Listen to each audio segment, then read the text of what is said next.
On se concentrer sur le débat, je vous le dis, je suis là pour choquer. Si tu nous dis que Rudy Garcia, il a le niveau pour entraîner le Napoli, alors Balerdi, il a le niveau pour jouer au Real Madrid. Rodrigo, sa hype, elle a duré 2 matchs la saison dernière. Mbappé, aujourd'hui, il est plus populaire que l'équipe de France et que Didier Deschamps. Mbappé, demain, il monte au créneau. Il dit Deschamps, c'est une pompe. Ils font un changement d'entraîneur. T'es sûr que 48 heures après, Deschamps, il a sauté. Mais je sais pas con Dédé. De Laurenti pense que le mec, il dépense 1 euro, il meurt. Je suis allé me faire la compile que ça mardi. La compile a duré 2 minutes, il n'y avait pas grand chose. C'était souvent les 3 bonnes tacles qui revenaient. Je me suis dit, attends, il y a que ça dans la compile. Guardiola, meilleur coach de l'histoire. C'est même pas le meilleur coach de l'histoire du Barça. Il faut arrêter avec Payet, c'est un grand joueur. Alex Ferguson, c'est juste un Giroud qui a eu beaucoup de moyens. C'est pour ça qu'il a réussi. Pendant des années, on se faisait dérouiller à chaque gros match. Ça fait penser à Rudy Garcia. Le match, il va débuter. Les 11 sur le terrain, ils vont se caguer dessus. On va sortir les pop-corn, on va observer tout ça. On va tous mourir. Moi, je n'y crois pas. On va se faire éliminer comme des putes. J'en suis sûr. J'ai déjà tout prévu. Le paquet de mouchoirs. Je veux pas voir ça. Si t'enlèves le championnat anglais, allemand, espagnol, italien, portugais, lituanien, la Ligue 1, c'est le meilleur championnat européen. Mbappé, c'est un remplisseur de brouettes. Par contre, quand il faut aller trousser les grosses équipes, malheureusement, c'est lui qui se fait remplir.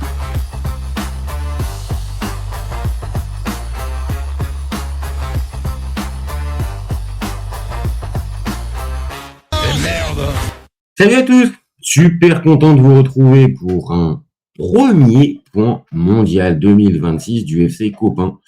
Et ouais, j'avais prévenu aujourd'hui, on allait lancer une émission quotidienne pour parler de la Coupe du Monde 2026. Normalement, c'était prévu pour un peu plus tôt, 2-3 petits soucis. On commence à 18h30, on va se faire une bonne heure de mondial 2026 ensemble, les copains. Donc, comme d'habitude, qui arrive sur le live, commentez, likez, partagez, donnez-moi vos avis. On va essayer de parler de toute l'actu de la Coupe du Monde 2026, des matchs qui sont prévus aujourd'hui, et puis voilà, déterminer un peu ce qu'on pense de ce début de Coupe du Monde qui a débuté, qui a plutôt bien débuté. Moi, je trouve que ça a plutôt bien débuté. Donc, si vous arrivez aussi sur le live et que vous découvrez la chaîne, n'hésitez pas à vous abonner. On a besoin de ça. C'est ce qui fait grandir la chaîne et surtout ce qui nous donne de la force et nous donne envie de continuer. Et puis, écoutez, on va rentrer comme d'habitude, comme je dis, dans le vif du sujet. Donc, le vif du sujet, il y a un petit programme. On va essayer de faire ça bien du côté du FC Copain. Le programme, c'est le suivant. On va parler du Mexique qui... on a fait un petit live hier soir en débrief, a envoyé un message, dans cette Coupe du Monde.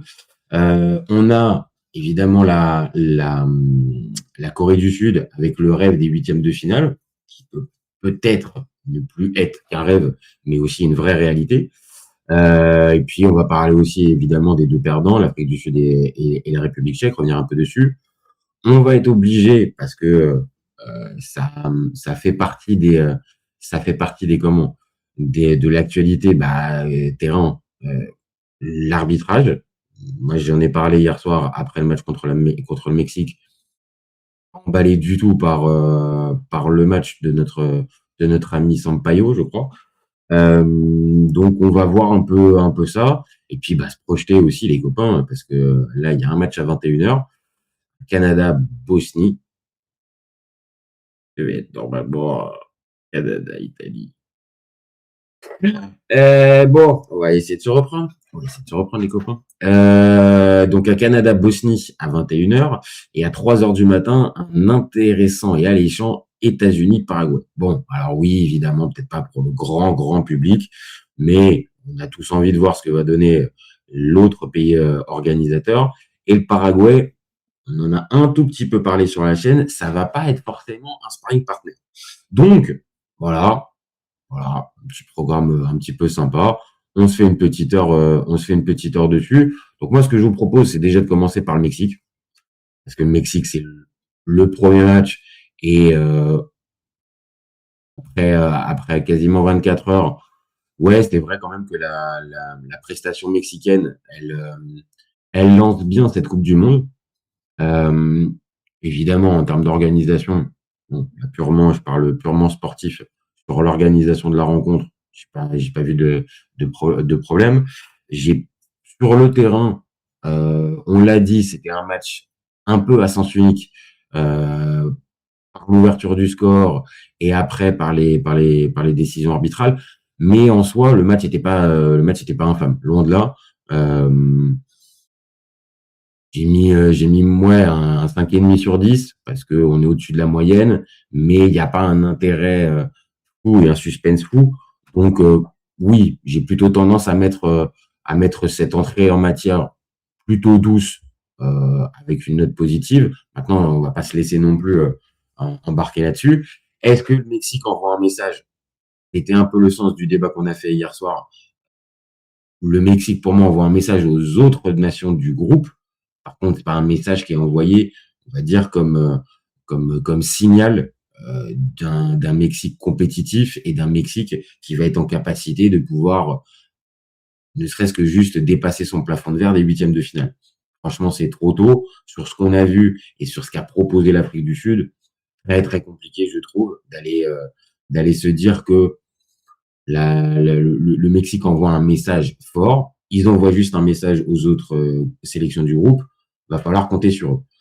Et si on regarde bien le deuxième match qu'on risque d'avoir donc face à la Corée, qui était le deuxième match du soir, la Corée du Sud, c'est un peu une finale. Ça va être un peu une finale avant la lettre. Alors peut-être que d'ici là, et l'Afrique du Sud et la République tchèque peuvent revenir dans la danse, mais je crois que j'ai encore le classement oui. Voilà. Quand on regarde le classement, bon, Mexique et Corée ont quand même pris un sacré avantage en gagnant leur première rencontre et en s'affrontant samedi prochain, ils auraient la possibilité de, comment dire, peut-être d'assurer déjà la qualification avec un match nul. Tout dépend du résultat de la Tchéquie et de l'Afrique du Sud. Donc voilà,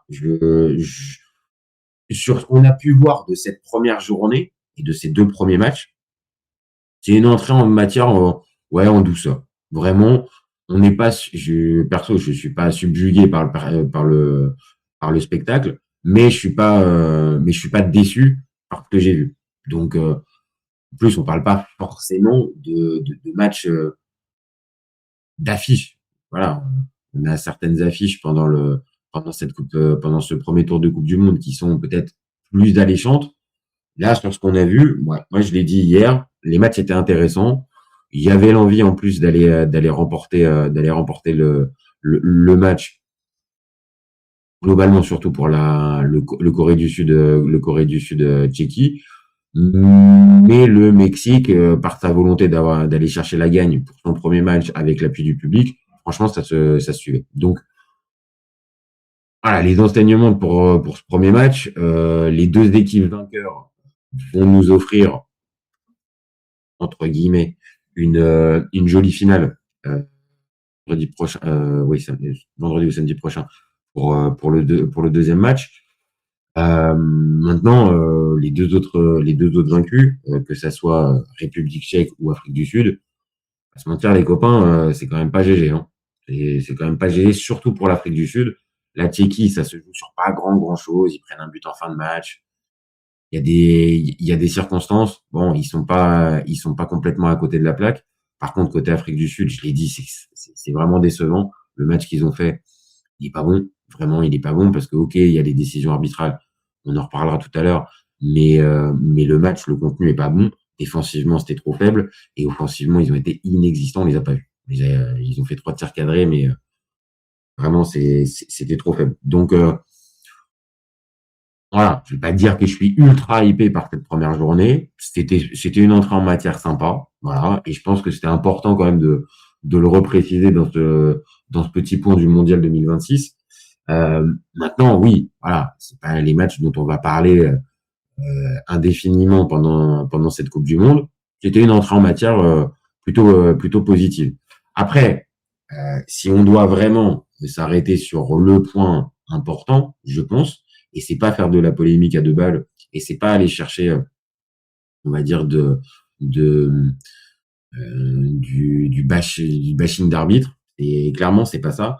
Mais vraiment, après réflexion, le match Mexique Afrique du Sud, ouais, il nous est un peu bousillé par l'arbitre. Et j'ai pas aimé, on va dire, ce surinterventionnisme. Je sais pas si ça se dit. Quand on tente des choses pendant ce live, mais j'ai pas aimé de la manière dont il est surintervenu sur quasiment, alors pas chaque décision non plus, faut pas abuser, mais il y a eu beaucoup de tensions qui étaient mises par l'arbitre, alors qu'on n'était pas sur un match méchant, on n'était pas sur un match, on va dire, très engagé. Il y avait l'envie de remporter le match côté mexicain, peut-être un peu moins côté Afrique du Sud, mais peut-être plus de maladresse que de vrais mauvais gestes, et terminer la rencontre avec trois cartons rouges.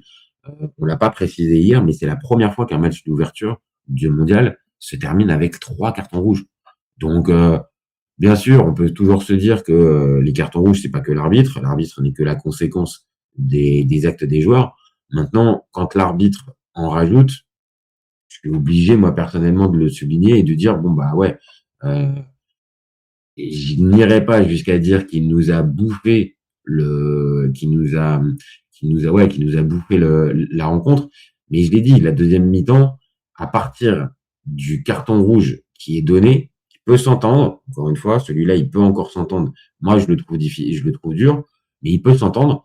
Par contre, après, le deuxième carton rouge, il annule complètement la fin de match, alors que l'Afrique du Sud était déjà loin, et celui-là, il ne méritait pas le rouge. Et de la même manière, oui, César Montes, dans les arrêts de jeu, fait un acte un peu, d'anti-jeu. Mais le carton rouge direct, voilà. Donc, je l'ai dit aussi, j'espère pas qu'on sera avec un arbitrage ad hoc.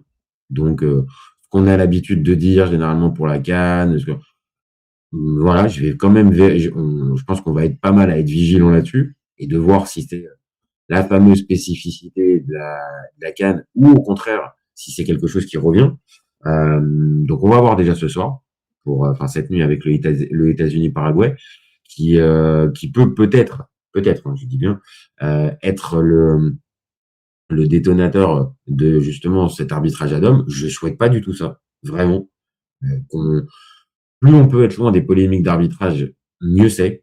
Maintenant, j'ai des yeux, je vois les matchs, et quand il y a des choses qui me paraissent anormales, comme de la même manière qu'on signale un attaquant qui rate un contrôle ou qui manque un face-à-face ou un défenseur qui se trouve sur un duel, je vois pas pourquoi on pourrait pas revenir sur les erreurs d'un arbitre quand elles sont importantes et qu'elles ont une importance sur le match. Donc hier, moi je le dis, pour moi, il y avait un vrai problème. Cet arbitrage n'était pas bon. Par contre, pour le match de la nuit, aucun problème. Vraiment, un match qui a été tenu sans aucun souci. Et pour moi, si on garde cet état d'esprit du second match, oui, il y a des nouvelles règles. Et je pense qu'on va en reparler au fur et à mesure des matchs. C'est pas des nouvelles règles qui changent complètement l'essence du jeu, mais on comprend bien qu'il y a une nouvelle manière de peut-être regarder le temps de jeu effectif, essayer de le maximiser. Pourquoi pas, ça peut dynamiser, hein. Moi, j'ai pas vu, je dis pas non. Maintenant, oui, c'est vrai que le cooling break de 2 minutes en plein match avec la page de pub, bon, pas forcément fan. Ensuite, quand on voit les trucs pour les touches, les corners, bon, je vais pas encore une fois faire mon ancien directement en mode, ah non, faut pas changer. Non, le foot, je le dis à chaque fois, il est amené à évoluer. Donc, que les règles, elles évoluent, ok. Maintenant, j'attends de voir. Sur le match entre la Corée et la Tchéquie, c'était pas du tout dérangeant. Donc, à voir. Mais on va quand même faire gaffe à ce que ce soir, cette nuit, l'arbitrage de États-Unis-Paraguay, il n'y ait pas de souci. Je dis pas de suspicion et tout ça. Je dis juste qu'il n'y ait pas de souci et que le fameux leitmotiv, l'arbitrage à domicile retombe.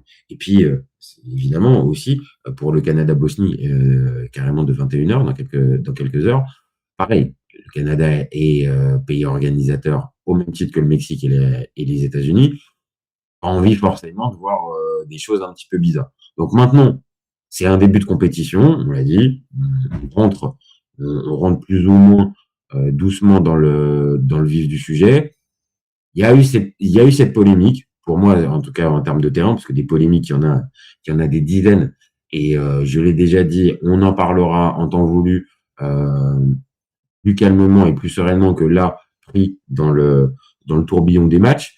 Mais voilà, pour moi, c'est la seule polémique niveau terrain que j'ai vue. Voilà. Après, peut-être que vous en avez d'autres, les copains, n'hésitez pas, hein. Mettez-moi en commentaire si vous voyez, s'il y a des choses terrain qui vous ont paru bizarres, hormis ce problème d'arbitrage. Voilà. Juste, j'ai de la place et j'arrête là-dessus, que ça nous plombe pas, voilà. Que ça nous plombe pas le plaisir qu'on a de regarder les matchs et qu'on soit pas très vite à chaque fois avec un espèce de réflexe, like, ah ouais, mais c'est le pays organisateur. Ah, va pas chercher, c'est le pays organisateur, c'est normal. Voilà. Juste qu'on ait pas ça. Bon, maintenant, 21h, il y a un petit match. Il y a un petit match, les copains, hein. Alors, c'est pas la plus grosse affiche. Je vais pas vous mentir que le Canada-Bosnie, le match qui, au début de l'annonce du calendrier, te met dans tous tes états.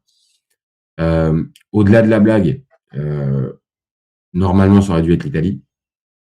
Si la Bosnie, si l'Italie avait fait véritablement le travail et avait été bien meilleure, ça aurait été le cas. Maintenant, les Bosniens, ils sont là, ils ont mérité. Il n'y a aucun souci pour eux. On vous souhaite bonne chance, les amis bosniens. Et pour ce match contre le Canada, alors qui lui aussi donc pays organisateur, moi je suis un peu partagé. Hein. Je suis un peu partagé. J'arrive pas à déterminer de vrais favoris là-dessus dans cette rencontre. Évidemment, comme le Mexique, le fait d'avoir le public derrière, oui, forcément, ça va, je pense, avoir une incidence sur la rencontre. On n'a pas tendance non plus à penser que les supporters canadiens vont mettre une ambiance hostile pour les Bosniens. Je pense pas. Il y aura sûrement beaucoup de ferveur et beaucoup d'enthousiasme pour les Canadiens. Maintenant, soyons très clairs, je ne pense pas que c'est un traquenard pour les Bosniens. Donc, dans cette optique-là, voir Dzeko et ses copains s'en sortir avec un match nul ou plus, moi je vous le dis, c'est pas déconnant. C'est pas déconnant. Vraiment, il n'y a pas de favori pour moi entre le Canada et la Bosnie. J'arrive pas à déterminer de vrais favoris. Alors au moment où on parle, on n'a pas encore les compos, on n'a pas encore les 11 qui sont tombés de la part des deux équipes. Mais comme ça, on va dire en termes d'intuition, parce qu'il faut se mouiller un petit peu aussi, on est en avant-match. Moi, j'aurais tendance à vous dire que ça sent le match nul, ce Canada-Bosnie. Je vais dire une banalité, mais on espère un match plaisant, à l'image de ce qu'on a vu hier, avec un calcul.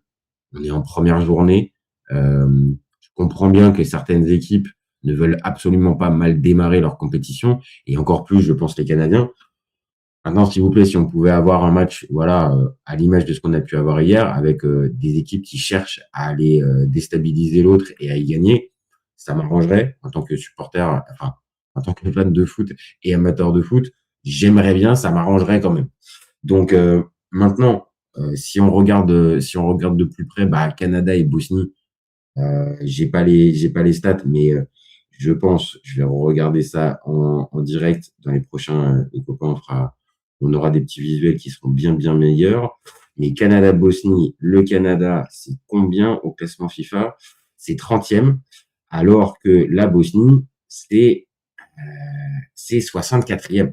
Donc sur le papier, bien sûr, et d'ailleurs quand on regarde, même si on n'est pas un site de paris en ligne, quand on regarde les codes, c'est plutôt à l'avantage du Canada. Maintenant, moi, je vous dis, les Bosniens, ils ont réussi un truc de fou avec l'exploit contre l'Italie. Est-ce qu'ils vont être portés par quelque chose? Je sais pas. Maintenant, c'est vrai. Faut être très honnête. Sur la phase de préparation, les Bosniens, ils n'ont pas rassuré. Là, c'est vrai. Il y a un match nul contre la Macédoine et match nul contre Panama. Alors, ok, je crois que le coach avait fait tourner, comment il s'appelle, Barbarez, mais quand même, un partout contre le Panama, c'est pas la meilleure préparation pour pouvoir débuter un mondial. Et quand on regarde au contraire du côté canadien, bon bah il y a victoire 2-0 contre l'Ouzbékistan. Alors on pourrait se dire Ouzbékistan, mais n'oubliez pas que l'Ouzbékistan est présent pendant ce mondial. Donc il y a victoire contre un autre mondialiste et il y a un match nul un partout contre l'Irlande qui était la semaine dernière. C'est pas non plus des résultats ultra qui peuvent inspirer confiance des deux côtés. Voilà pourquoi je vous dis qu'un match nul, pour moi, ça peut être possible. Vraiment, ça peut être possible. On ne sait pas, encore une fois, les compositions. On a juste comme info que Tabarovic du côté Tabakovic, il est blessé pour une blessure musculaire et que évidemment Alphonso Davies n'est pas là. Par contre, pour tout le reste, on n'a pas de blessés ou d'absents majeurs. Donc, on devrait avoir notre duel entre Edin Dzeko et Jonathan David. Et voilà, on le connaît, notre Edin. Edin, ça fait maintenant une bonne quinzaine d'années, voire un tout petit peu plus qu'il arpente le foot international. Et je vous le dis, je pense que la Bosnie est en capacité à créer la surprise, oui, parce que forcément le pays organisateur est toujours un tout petit peu favori. Mais pour moi, je vous le dis, je mise une pièce sur les Bosniens. Et côté canadien, on va dire c'est un peu la même chose que pour le Mexique et évidemment pour les États-Unis. Et si on élargit, c'est la même chose pour tous les pays qui débutent la Coupe du Monde. Il faut bien commencer. Le match d'ouverture, il est important. Je le dis à chaque fois, il te détermine un peu la suite de ta compétition. C'est jamais on va dire un axe sûr. Une équipe qui a perdu peut aller tout au bout. Je pense à l'Argentine en 2022. Et à l'inverse, une équipe qui peut gagner son premier match peut aussi sortir très vite d'une compétition comme la Coupe du Monde, bien sûr. Maintenant, pour l'aspect mental et dans le côté compétition, parce que on est sur une compétition qui va demander, on va dire peut-être de la résistance et bonnes ondes.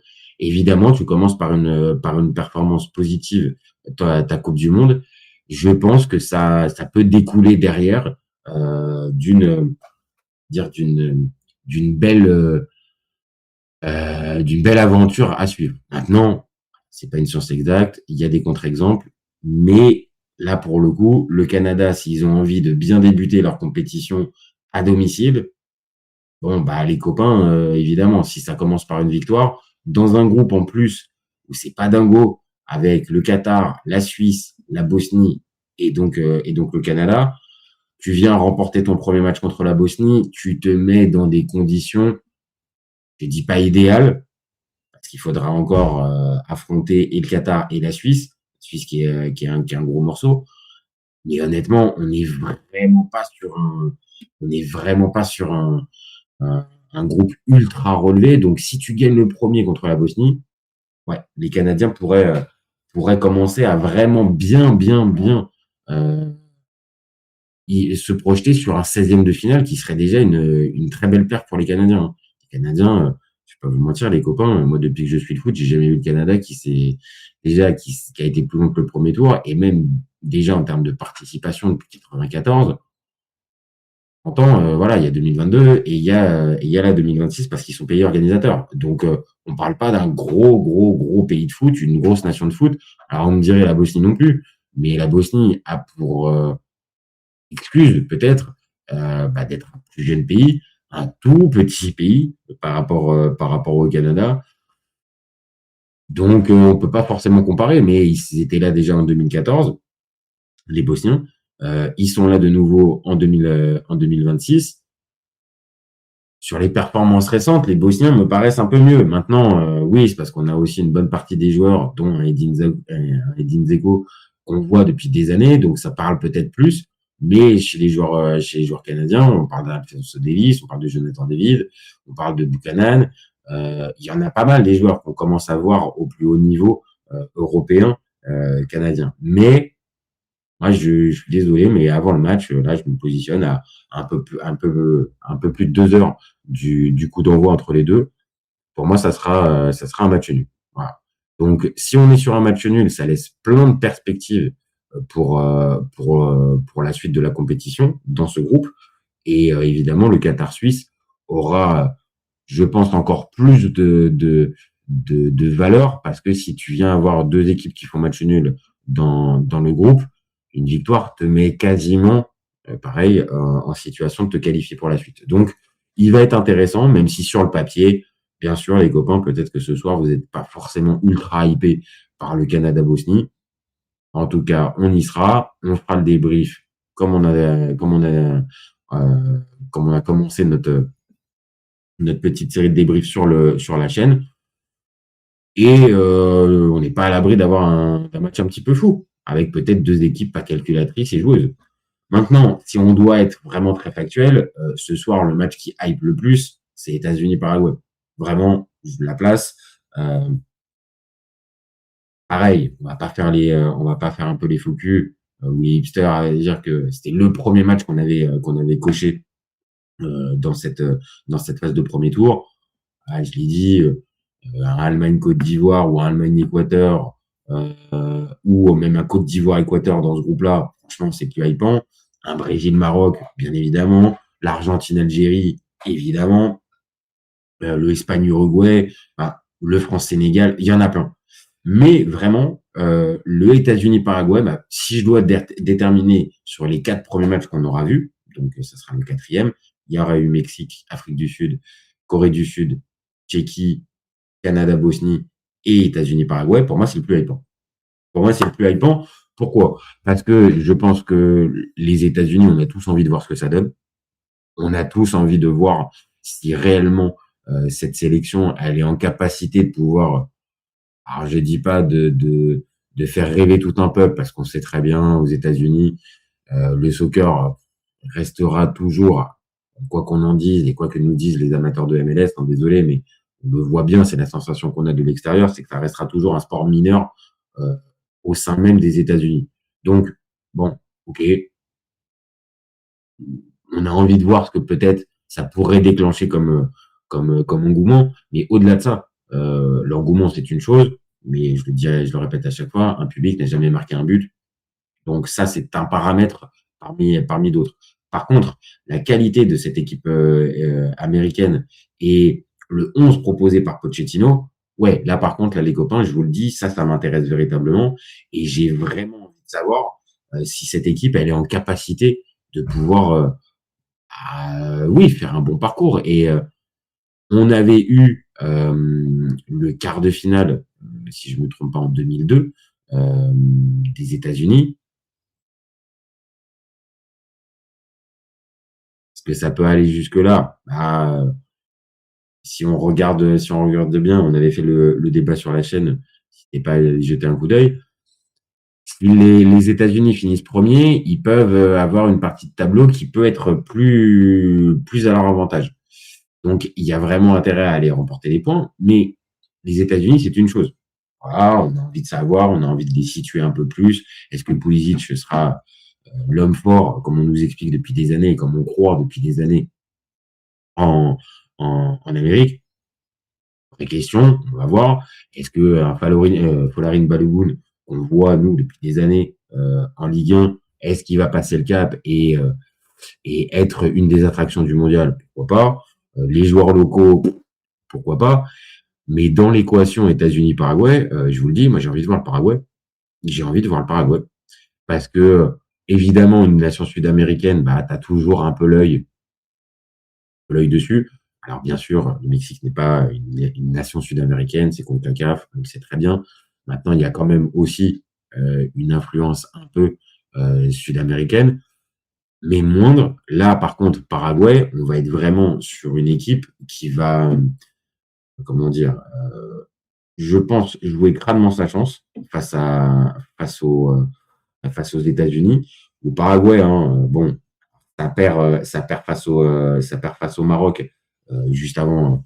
Enfin, c'était pendant la phase des matchs amicaux. Bon, ça joue Nicaragua juste avant le début de la compète. Bon, ça gagne 4-0. C'est un peu là pour prendre la confiance. Mais bon, je pense que le coach Gustavo Alfaro a bien son équipe en main. Je crois, je revérifie, ouais, il est là depuis 2024. Donc, il y a des joueurs de talent, vraiment. Je vais pas vous faire le hipster aussi, mais bon, il y a 2-3 gars qu'on a un peu envie de voir et qu'on ne connaît pas forcément dans cette équipe-là. Mais bon, je suis pas très original, mais j'ai bien envie de voir. J'irai pas jusqu'à chouchou, mais j'ai quand même bien envie de voir ce que va nous donner notre Julio Enciso, alors pas national, mais celui qu'on voit en Ligue 1. Pour moi, c'est un joueur intéressant et j'aime beaucoup. Sanabria est intéressant aussi. Almiron, c'est pareil. C'est un joueur qu'on a un peu perdu de vue, mais qui reste intéressant. Gustavo Gomez. Alors bon, Gustavo Gomez, vous l'avez peut-être pas forcément passé par l'AC Milan, mais défenseur de devoir, vraiment défenseur de devoir, qui a mené une carrière honnête, mais on a toujours un petit œil dessus. Donc il y a des joueurs intéressants. Le Paraguay, ça fait un moment qu'ils n'étaient pas là en Coupe du Monde. De mémoire, je crois que c'est depuis 2010 qu'ils sont pas là. Il y a eu un peu une traversée du désert, mais là, ça revient bien. Et la fameuse opposition États-Unis face à une équipe sud-américaine, on a envie de la voir.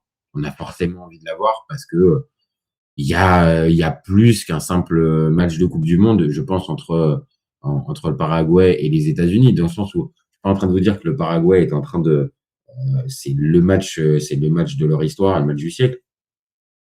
Mais pour le match d'ouverture des États-Unis à domicile, je pense que les Paraguayens vont avoir envie vraiment d'aller casser l'ambiance.